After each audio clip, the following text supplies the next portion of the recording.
It is my honor to be here today at this extraordinary event as a guest of Andreas and Ricardo Salinas to talk to you about things that I am extraordinarily passionate about. From my perspective of studying exponential technologies and co-founder and chairman of Singularity University, to the work I've been doing at the X Prize Foundation to really try and solve the world's grand challenges. I believe that we are living during an extraordinary time where we're going to be able to literally solve all of humanity's grand challenges. So, earlier this year, I wrote a book called Abundance: The Future is Better Than You Think, which looks at the impact of these extraordinary exponentially growing technologies and how they're going to change the lives of billions of people.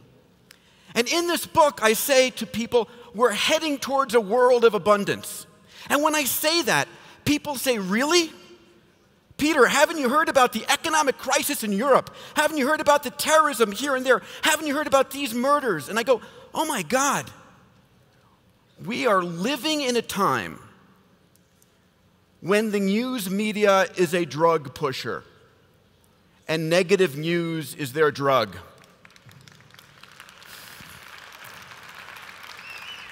Because on every device that we have, our smartphone, our tablets, our televisions, our radios, our newspapers, we are hearing night and day, 24 hours a day, the same story over and over and over again. No wonder people are pessimistic. No wonder people have a negative view on the future. But let me show you the truth. Let me show you the data. Because over the last 100 years, we have been living during an extraordinary time. Over the last 100 years, the human lifespan has more than doubled. The income, the per capita income for every nation adjusted for inflation has more than tripled. The cost of food has come down 13-fold, energy 20-fold, transportation 100-fold, communications over 1,000-fold. And my friend Steven Pinker at Harvard tells us we're living during the most peaceful time ever in human history. So, the fact of the matter is that technology is a resource-liberating force. Over the last 100 years, it's been technology that's been driving this transformation of humanity. And let me tell you this, it's not stopping, it's only accelerating. So in my book, Abundance, I open with the story of this man.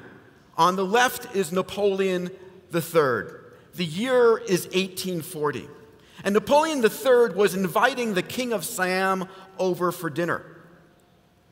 Now, to show in the Palace of Versailles his wealth and his power, Napoleon fed all of his troops with silver utensils.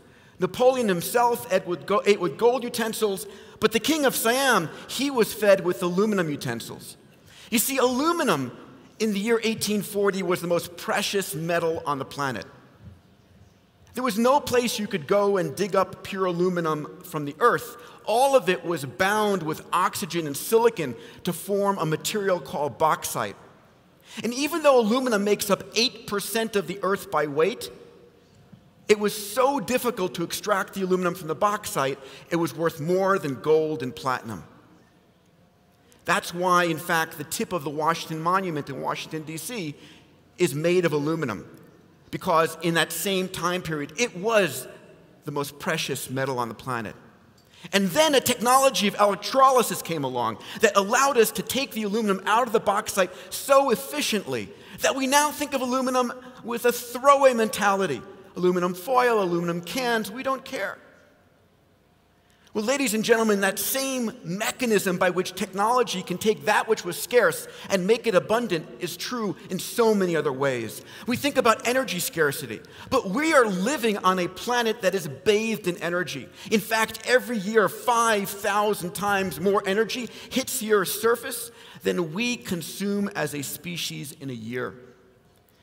The cost of solar energy dropped 50% last year and 50% the year before. The amount that we're producing globally is growing at 30% per year. We are living into an age of energy abundance. And if that's true, we also are living into an age of water abundance. We talk about water wars and water scarcity. We live on a water planet, a planet 2/3 of which is bathed in water. Yes, 97.5% is salt water, 2% is ice, and 0.5% is the pure water that we fight over today. But there are extraordinary technologies coming down the pike in the form of nanomaterials or the work of Slingshot by Dean Kamen that is literally going to take water and make it so abundant, taking it out of the salt water or wherever, just like aluminum came out of bauxite. And this man, a Maasai warrior in the middle of Kenya on a mobile phone, has better mobile communications than the President of the United States did 25 years ago. And if that person's sitting on a smartphone on Google, they have access to more knowledge and information than the president of any country had just 15 years ago. They're living in a world of information and communications abundance. And guess what? Those smartphones, those technologies are about to become a lot more than just a means of communication. They're about to become your physician and your teacher. You see, this year, just 9 months ago, I was on stage with Paul Jacobs, the chairman and CEO of Qualcomm, at the Consumer Electronics Show, announcing something called the Qualcomm Tricorder X Prize. This X Prize for $10 million challenges teams around the world to build a handheld mobile device, something that any mother at 2 o'clock in the morning or anyone anywhere on the planet can use to talk to because it's got artificial intelligence, to cough on because it can do the DNA or RNA analysis of the bacteria in your sputum, or to do a finger blood prick to do your blood chemistry. These are devices that will diagnose you better than a team of physicians just 3 years from now. And when we announce this, today we have 250 teams from 32 countries around the world building these tricorder devices, which will transform healthcare not 20 or 30 years from now, within the next 4 or 5 years. And those same devices, literally connecting artificial intelligence on the cloud to any child who has a smartphone, will be able to allow that kid to have such an educational experience that you cannot buy today. Because literally, the democratization of healthcare and education will transform our planet. You see, one of the most powerful ideas that I can share with you today is the notion that we're living during an extraordinarily powerful time. These white lines are the Earth's population. We just crossed the 7 billion mark, 7 billion humans on the planet. Those of you who are concerned about population explosion, please don't be, because there is one thing proven over and over again to reduce the population growth of every country, and that is to make their citizens healthier and better educated. You do that, and it changes global population growth. And that's exactly what these tools of abundance are about to create. On this chart, what I show you in this green line is the penetration of the internet on Earth. You see, in 2010, we had just shy of 2 billion people connected on the internet. 2 billion people able to buy and sell things. In the next 8 years, that number is going from 2 billion to 5 billion. 3 billion new minds are coming online. These are 3 billion people who have never been heard from before. 3 billion people who have never purchased anything. What do they want? What will they create? What will they discover? What will they invent? They represent, for me, the greatest epic era ever of innovation. They represent the injection of tens of trillions of dollars into our global economy.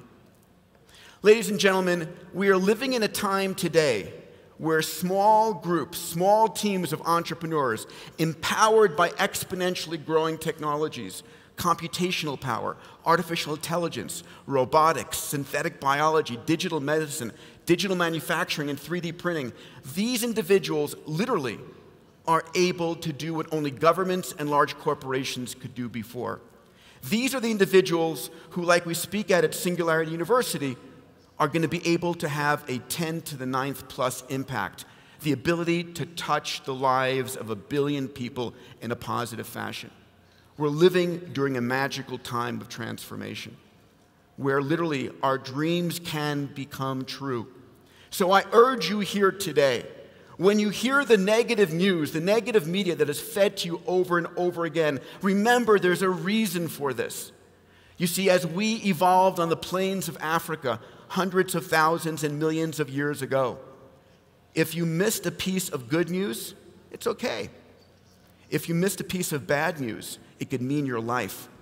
So a piece of the ancient brain called the amygdala, a piece of our temporal lobe of our brain, has evolved literally to pay 10 times more attention to the negative news than the positive news. And it's for that reason that most news media, not all, most politicians, not all, will literally tell you the negative news first to get your attention. But today we're living in an age where the good news is growing exponentially. The power to transform the world and make your dreams come true, to literally create an age of abundance, is within your hands. There is no problem we cannot solve. There is no problem that you cannot take on in some fashion. So I urge you, instead of being concerned, instead of being complaining, take up the power of the technology, the connections we have, and let us solve these grand challenges. Let us go and transform this planet and make our dreams come true. Thank you.